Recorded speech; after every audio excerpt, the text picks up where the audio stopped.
All right. Because everyone gets to hear your message.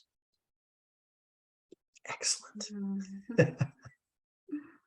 It's been an amazing day, and I'm just so honored, and I'm very honored and lucky to be connected to such a heart-centered individual.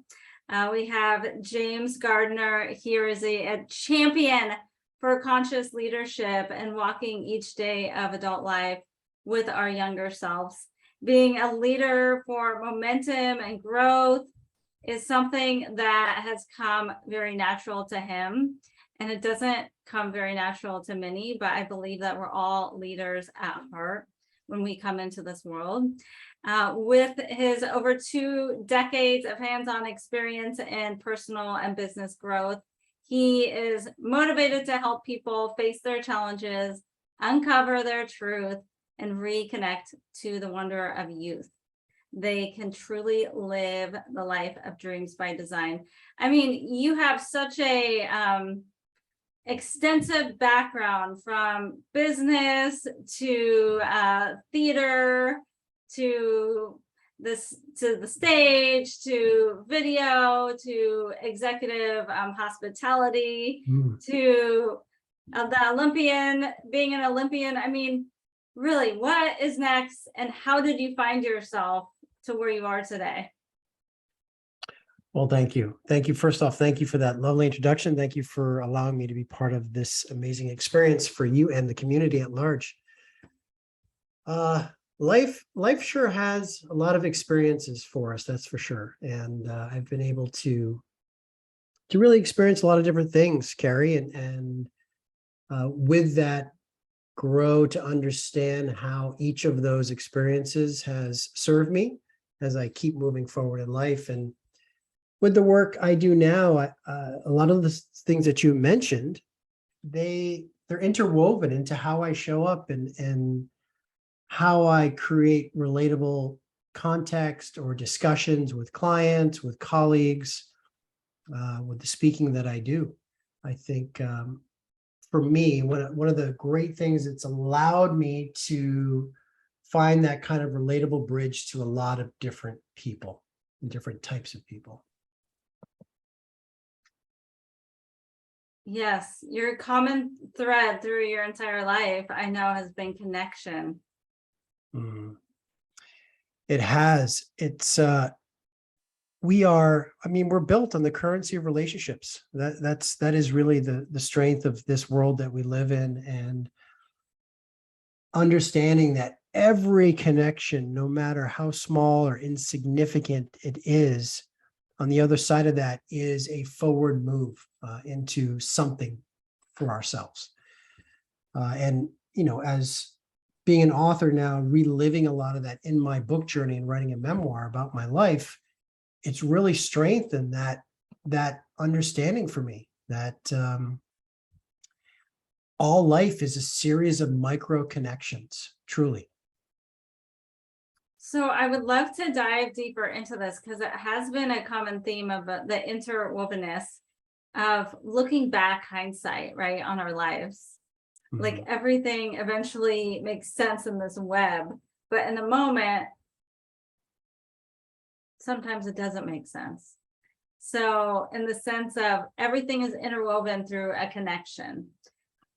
Tell me about what you were like as a very young child. Little Jimmy. Oh, he's right here next to me. So that's an easy one for me to answer. As a young child, I was very much, I was a dreamer, and dreaming was my medicine, because I grew up with asthma. I had very, very bad asthma as a child. I was always in the hospital every year, all the time, alone in an oxygen tent, and for much of my youth. Really? And so the ability to dream and the ability to fantasize, whether it's movies or Star Trek, or even reading a seemingly insignificant children's book when I was in the hospital, and then performing that for the candy stripers and the staff became ways that I would deal with my fear of not being able to breathe, you know? And so that young dreamer in me, while I was very timid, very weak, fragile, I had that kind of spark of wanting to be more, and feeling like you just said in the beginning about leadership. We all have that innate ability. We truly do. And I think even for my younger self, it was there. It was just like this tiny little ember. And it just needed some other connections and other moments in my younger life to kind of keep that moving forward on the path of growth of leadership and sports and so forth. So I'd love to really get to the visualization of you in a bubble, basically in the hospital, right? You said Yeah. that fear that was within you. What was that fear like? And how did you find joy? And did that show up later in your life? Well, the fear is something that we, as human beings, we innately, we have involuntary breath, like we breathe. We don't even think about it.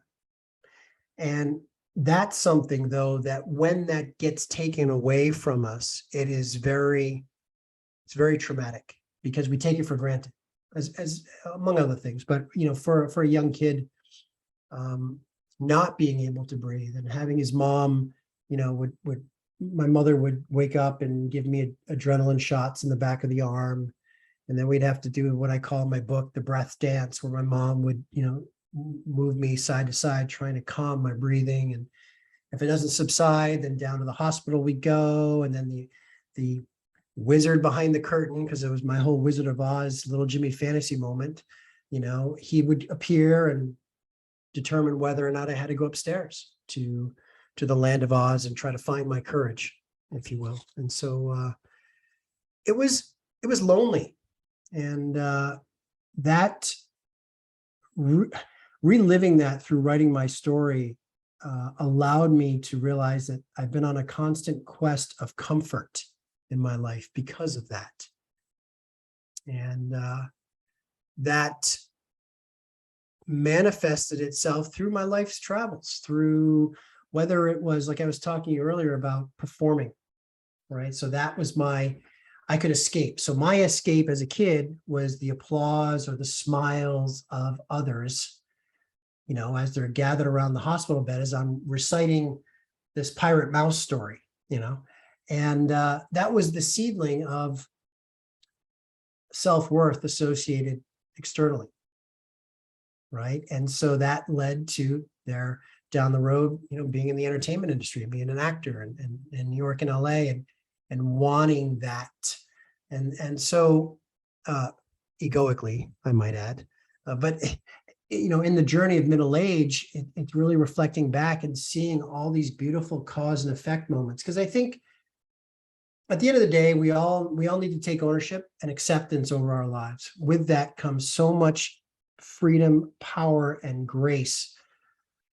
And to do that, we have to acknowledge the good, bad, and the ugly, and we have to embrace it. And like you said earlier, Carrie, while we're in it, while we're sitting in the poo-poo, it's not fun. It's not, and it's a necessary thing to get us to that next stage of growth. And we may not see that for 20 years down the road, right? And that's the beauty of for those of us that are blessed to be on a constant path of expansion, at some point we do have the ability and the faculties to look back and take it for what it was and look at it and repurpose it and learn from it and accept it and love it. And so I would not be the man I am today talking to you and writing a book and touring North America if it wasn't for my asthma and little Jimmy's fear. Truly. Absolutely. So what type of advice do you give to people when they come to you and are disconnected from their inner child, from Mm. their younger selves. It's a Or great- they think they're disconnected, because really we're never really disconnected from it. It's just not acknowledging. Yeah, that's a really great question, Carrie, because there's a few camps out there. A lot of people are like, well, as soon as someone throws out inner child, they think trauma. Like, so then there's people that want to shy away from that conversation, and inevitably, though, I've not met one person where I just go back to a time when they were playing as a kid, and I help relive that joy moment, that moment of innocence, that creation of being in the moment better than anybody has ever done it in their lives. Kids do it the best, being in the moment. And you see their frequency go up. You just see the light in their eyes. And so this mythical quest of happiness that we're all on is found back there. It's found at the outstretched hand of the child. And we can go back and bring some of those beautiful qualities into our relationships, into the work we do in the world. And that is a beautiful, beautiful place to be. It's magical. And did you connect with this inner child throughout your book writing process? Because I watched, I heard a testimonial for you about the way you achieved this great accomplishment of writing your book was like an Olympian. Yeah. Because I know you are an Olympian. Well, I was on let me make a distinction. I never achieved the Olympic stage. It was in the pre-Olympic. I was a gold medalist at the Olympic Festival, which for the US is still a big deal. It's like pre-Olympics, but I never graced the Olympic stage. However, that mindset is there for The sure. athlete, yes. And Yes. being a high performance athlete in the sport of rowing has served me beyond measure. My life is truly defined by the rowing, because that's really where I learned how to live or how to apply anything in the future that happened, was because I had the skill set and the mental fortitude to go through any problem or strategize or commit to a work ethic or write a book and write every day for 459 days. Yeah. So yeah, we've talked about patterns throughout the day, and the patterns, but patterns of human behavior, and the patterns that we want to overcome or rewire or create new patterns, but in the sense of the power of going back to the patterns that do work. Yeah. Right? Like you said, you are successful today with being an author because you went back to this mindset, what I refer to as like a pattern or a skill set that you picked up in your rowing days. Mhm. And then also in the sense of like going back to the youth and tapping into those emotions. I agree. I think that is part of the secret sauce of how I show up in the world. I've always been an emotionally accessible male, and I like to think that little Jimmy has a big hand in that. And yeah, even in the book writing process, getting, what I rediscovered most, Carrie, in this whole process was getting back to little Jimmy, getting back to the artist. That's the thing for me. It was like, yes, getting back to that creative innate ability we all have. And I say this, I bring this into almost every keynote that I do. I say, like as adults, we all have a common denominator. And that is, at one point in our lives, we were all geniuses. We were all Beethovens, where each day we woke up and we created our ode to joy every day. And we were geniuses in our ability to play, to imagine, to live limitless, to take what the day has and just go and wind in your hair on the bike and just seek it without any, don't do this, can't do that, don't do this, so that's not realistic, and that's the beauty. That artistic nature, I think, is something that can serve everybody in some form.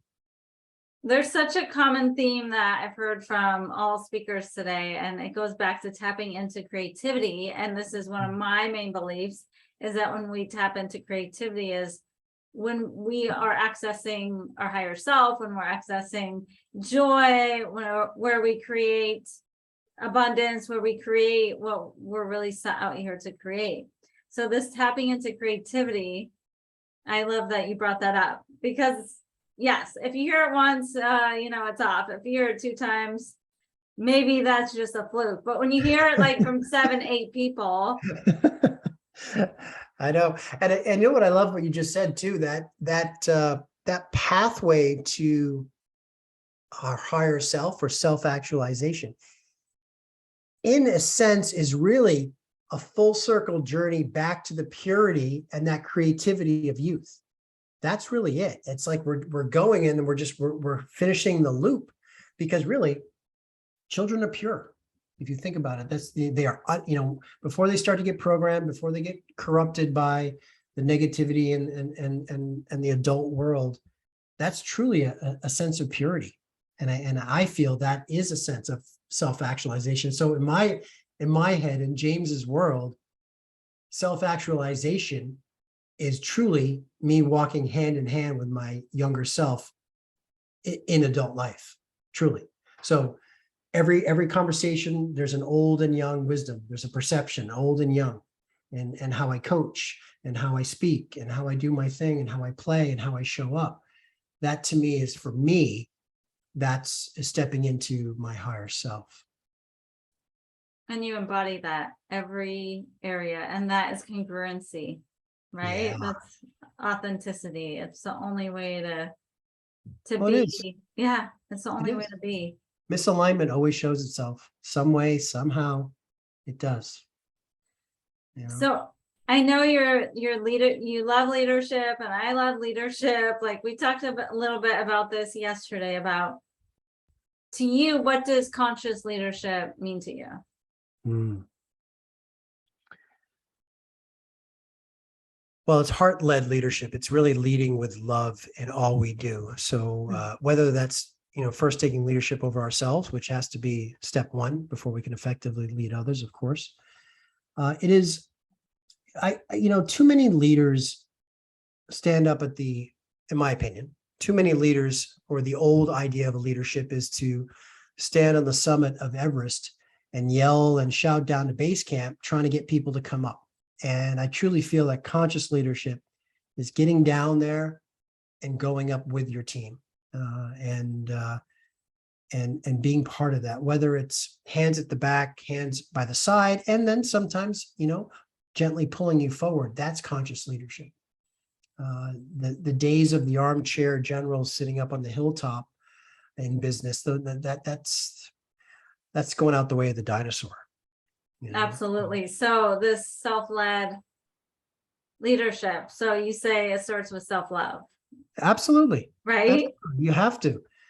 Yeah. And if you can effectively do that and holds, and I don't want to put on a lot of like commonly used terms in our world, Carrie, but if you can effectively hold space and leadership, if you could effectively make your team members feel like they've been heard and understood and seen, fuck, that's buy-in right there. Like they will follow you to the 10th degree.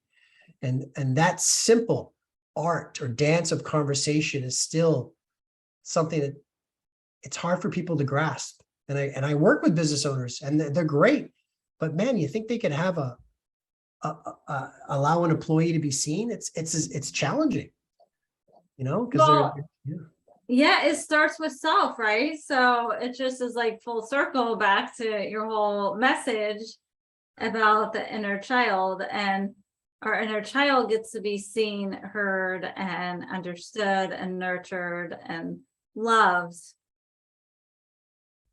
Is that right? Absolutely. Yeah. Absolutely. I mean, what child doesn't want to be loved, truly? And so, as you said brilliantly earlier, that inner child is always in us, whether we want to acknowledge it or not, it's still there. So ergo, there's a part of us that is dying to be loved. And that's not from a place of ego either, right? That's just pure desire. Yeah, making people feel that is really going to that heart of the younger self. So the power of vulnerability. Hmm. Is this always something that you've been in touch with? Or is it something you learned over time, vulnerability?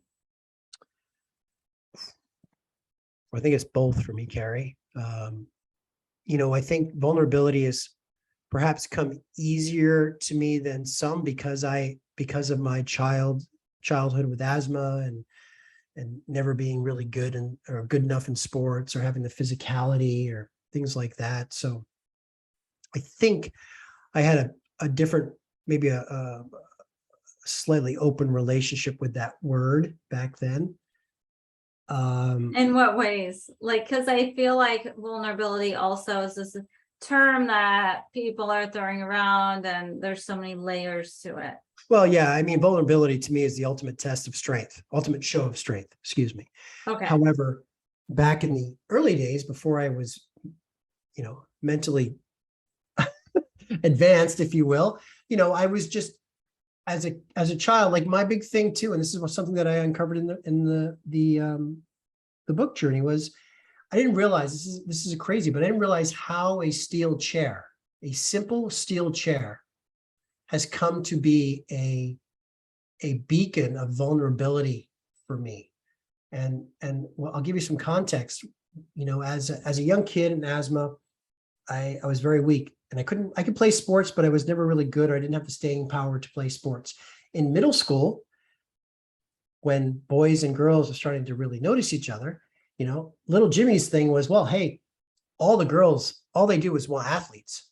So I got to be an athlete, but I'm not good enough to be an athlete. Right.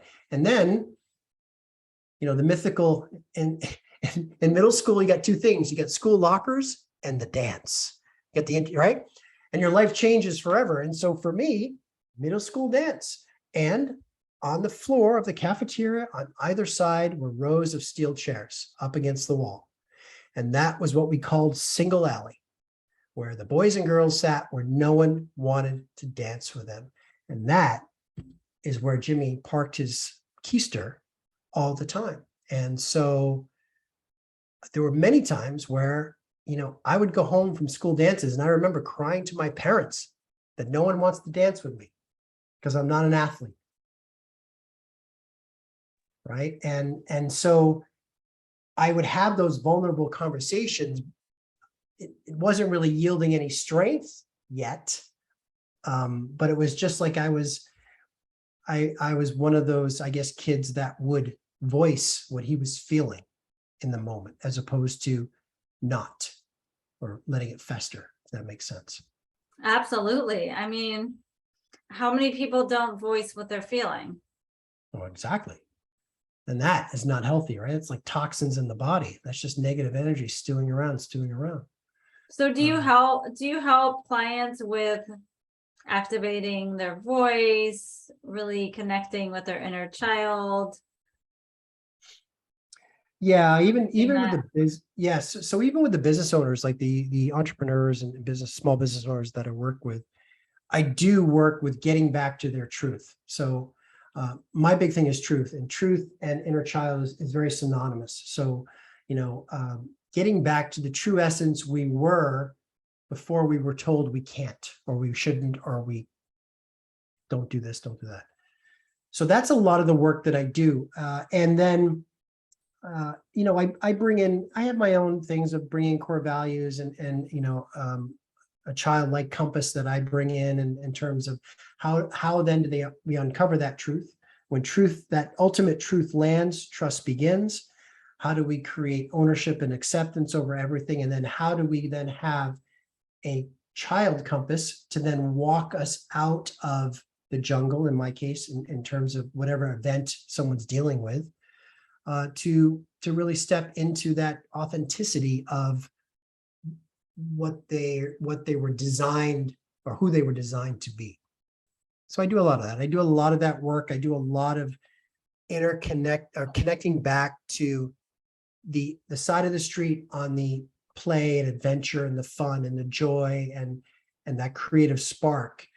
I hold space for, and I uncover triggers and traumatic experiences, which is a great tool for understanding, and yet my sweet spot is in this area, and uncovering these beautiful elements of everybody's little self, and then bringing that forward in whatever path they're going. I'm here taking notes because you're dropping so many nuggets. So what you said is where truth lands, trust begins. Mhm. That's Yeah. powerful. And then authenticity, who we are born to be.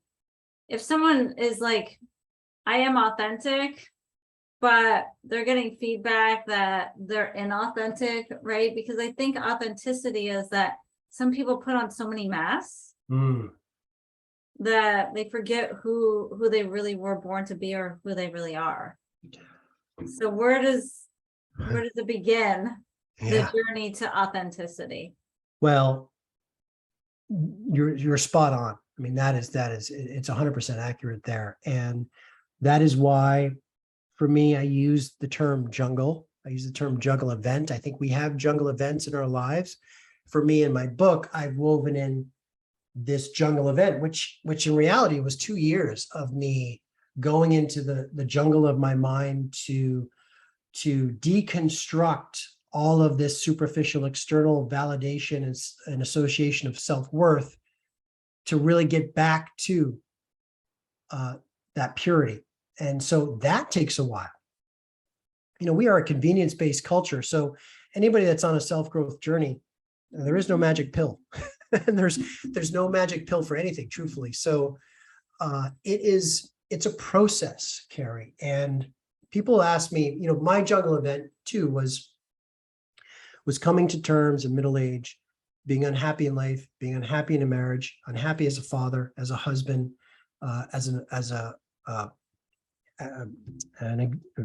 director of operations for a resort. I was unhappy. I had all the amazing boxes ticked: finances, this, that. So, deconstructing all that was a life-changing event, and getting back and making choices that were honoring that truth of long ago, which is getting back to my younger self, and trying to somehow reignite the dream. And people ask me, because in my book, I'm very transparent. Like there's the book, parts of the book are like, wow, and very, very dark or very hard to swallow, perhaps, or people may not like me as a human being in certain parts of the book, which is fine. And people ask me, well, how did you get it? Because, like you said, there's so many masks that people wear, and people say they're authentic. And then first thing I did is I didn't rush sitting in the poo-poo. So I didn't try to climb my way out. I welcomed it. I was like, okay, this is it. Like if I'm going all in, I'm going to sit there for a while, and I'm going to percolate and when you're ready, when you do that, for me, it took 2 years and change. When so when you've really gone to that place, I feel, and I talk about as this tree of life, to be reborn in the book, and the fantasy elements of the book. When you strip everything away and you truly are naked, you just know. And that's why I say when I said truth lands, it's when ultimate truth lands, that's when that trust begins. And it's just unwavering. And people ask me, I'm just like, I know. Well, how do you know this won't happen again? Because I know, right? How do you know? I know. And maybe that might be my high performance sport background of, once I make a decision, once I go, I go. But that's the thing, is when you can get to that point where every cell of your being is in alignment, that's authenticity. And then when you come out of the jungle, and it's a beautiful, liberating place to be, let me tell you. So the jungle is where you were for a few years. Is what you refer to, the jungle? Yes, that's what I refer to. Basically, in personal development, we talk about the dark night of the soul. Yeah. Well, for me, it was dark nights, plural, ongoing. Okay. And I went from a high performance background, even in my 40s, I got back into rowing. And so I was competing internationally on the Masters circuit. And I was just on the podium all the time. I was just, things were great. I was dialed in, but I was doing all that for external validation, external self-worth. And so when I went backwards into that jungle, I picked up the bottle, which I've never done in my life, really.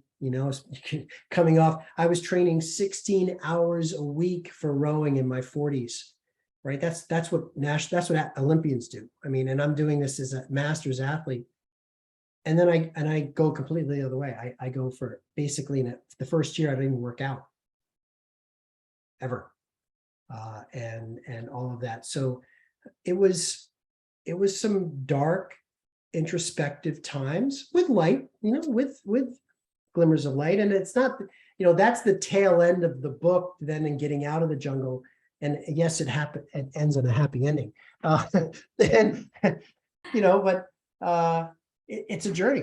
And I also said to someone today too, it's the journey out is long too, right? We have to come out of the jungle. That takes time.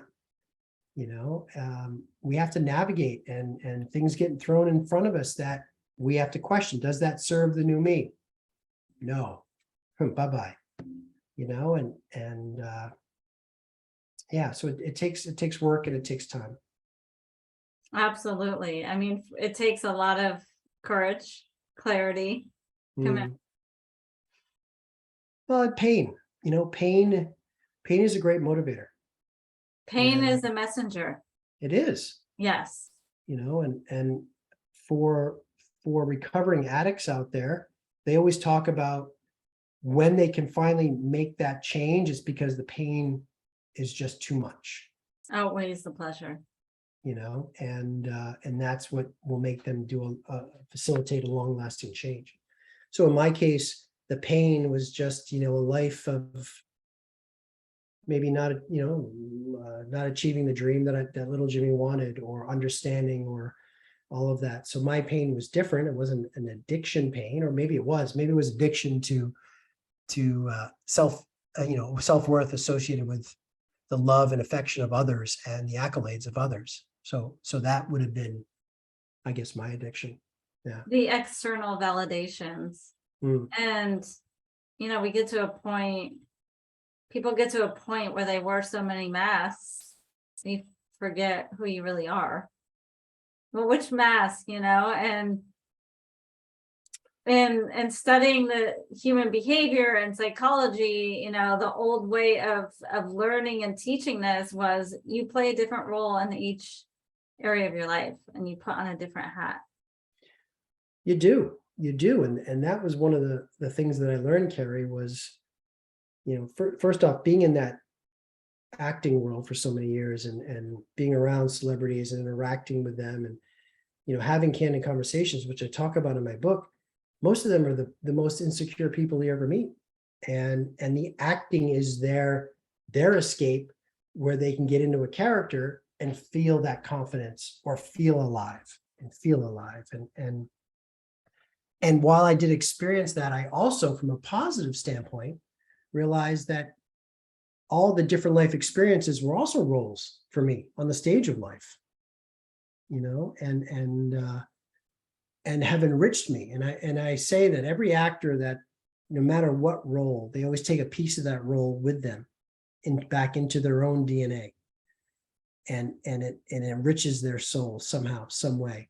And so I've had the pleasure, and I've had the great opportunity to do that with a bunch of characters in that world, and then also in the world of life, from different life experiences too. So what were some of your favorite roles that you have brought with you into today?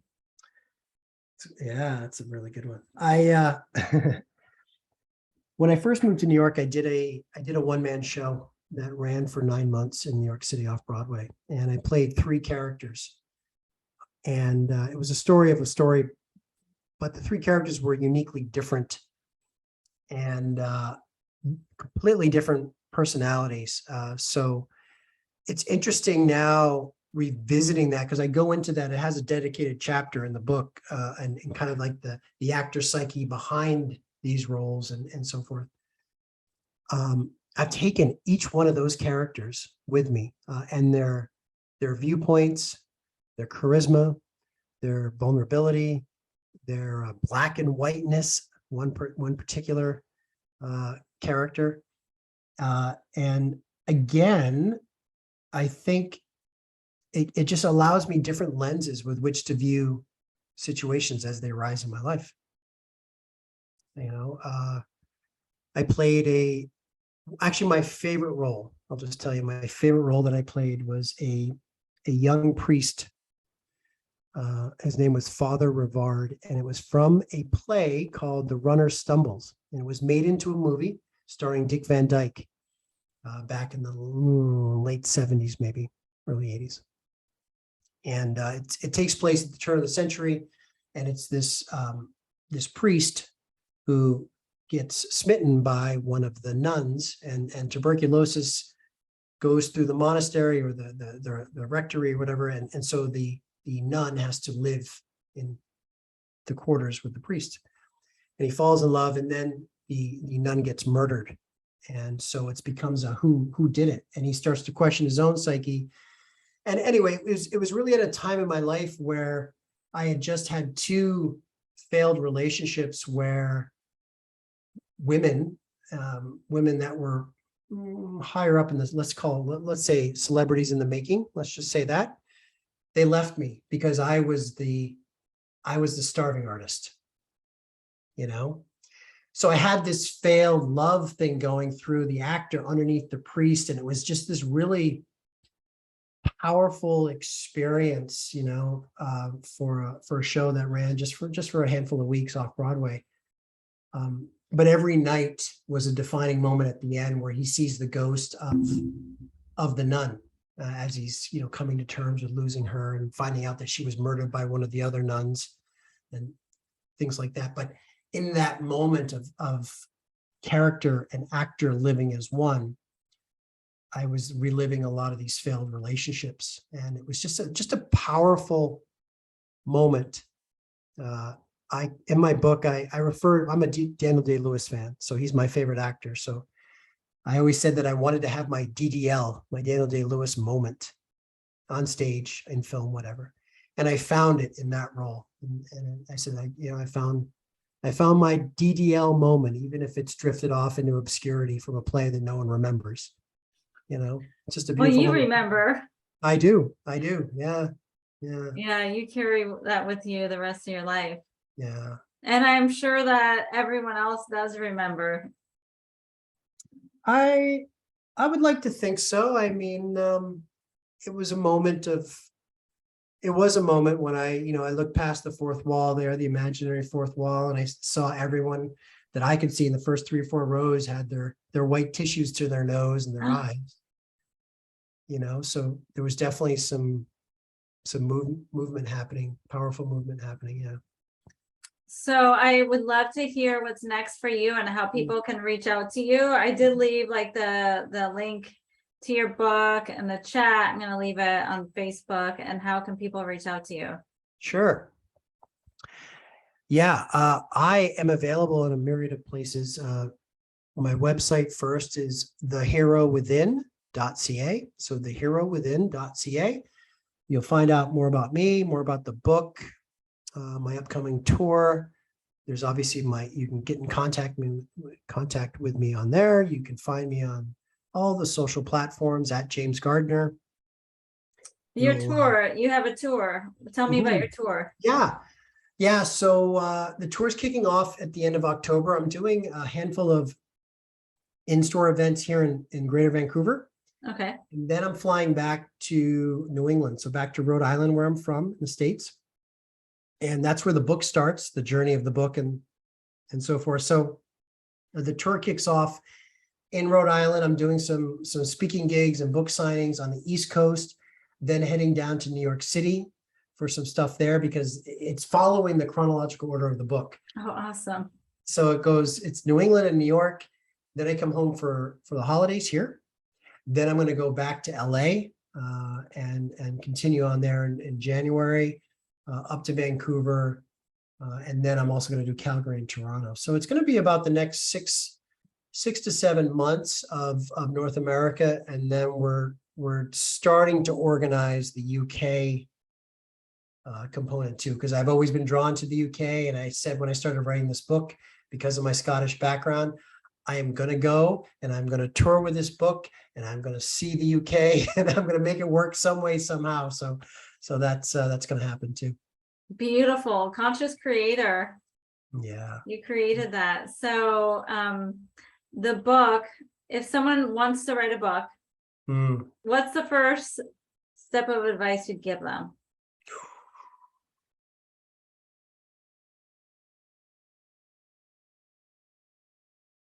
Right.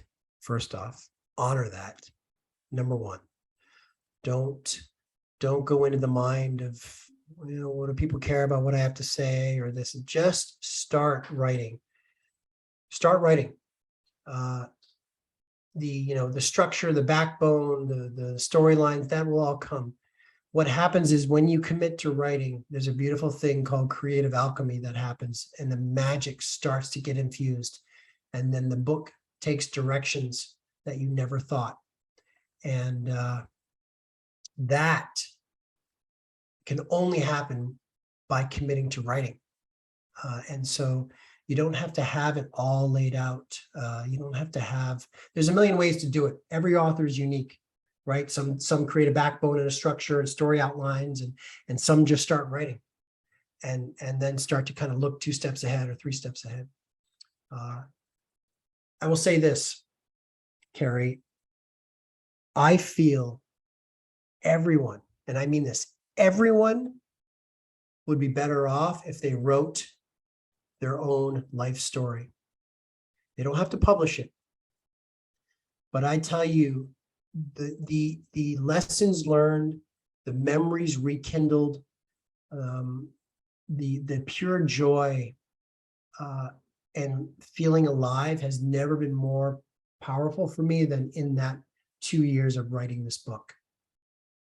And specifically, if you, I would say, if you want to condense that to your audience, go back and write your childhood. Write about little so-and-so and go into those doorways. There's so many doorways that we've locked away. And I'm not talking necessarily bad things. I'm just talking, we forget. And I'll just say, in my book, my grandfather plays a huge role. And I knew I was close to my grandfather, but because of the writing process, I never knew how much I learned from my Scottish sage, as I call him in the book. And I never would have had that unless I wrote. And it's just a beautiful relationship that fills me with so much joy because of that. Yeah. What powerful advice and wisdom that everyone gets to write their life story. I tell you, the world would be a better place. I guarantee it. How much I know. Beautiful. Yeah. Well, thank you so much for your precious time, sharing your wisdom, your love, your contribution, your vulnerability. Thank you. Yeah. Thank you. I thank you for allowing me the stage to just converse. That's what I love to do. And thank you for your contribution, your energy, and even putting this together, and just the love behind it all. It's selfless, right? We're here to be of service and to provide value, and we all just want to raise the energy, the collective energy. That's all we want to do. Yeah. So last question. Are you coming to Portland or anywhere in Oregon or Seattle? Well, considering I literally live like 3 minutes from the border, maybe 2.5 on a good day, I would love to. I actually have, I have some colleagues in the Seattle area for sure. And you know what I may do too, and this is a thought I had, is I may go to LA and then I may just come up the coast. So absolutely. And yeah, The world's largest bookstore is in Portland, Oregon. Have you heard of it? It's I have not. Powell's Bookstore. There's several locations now, but the world's largest bookstore is in downtown Portland, Powell's. So I didn't know that. Look at that. Well, now I may have to after you said that.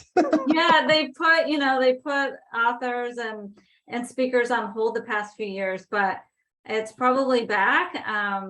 I've seen many authors and met many authors there. So just a little seed that I'm planting. Absolutely, absolutely. And if anybody out there is interested in getting me to come and speak, I do intimate little conversation, informal events too. I'm very blessed to have the ability to go and travel and do what I want to do. So that's my next play in this life, is to sit around and have conversations with 2 people or 200, and that's me and little Jimmy living a dream. So absolutely. That's the ripple effect. Yep. Thank you for being committed, and Ah, love you so much. you're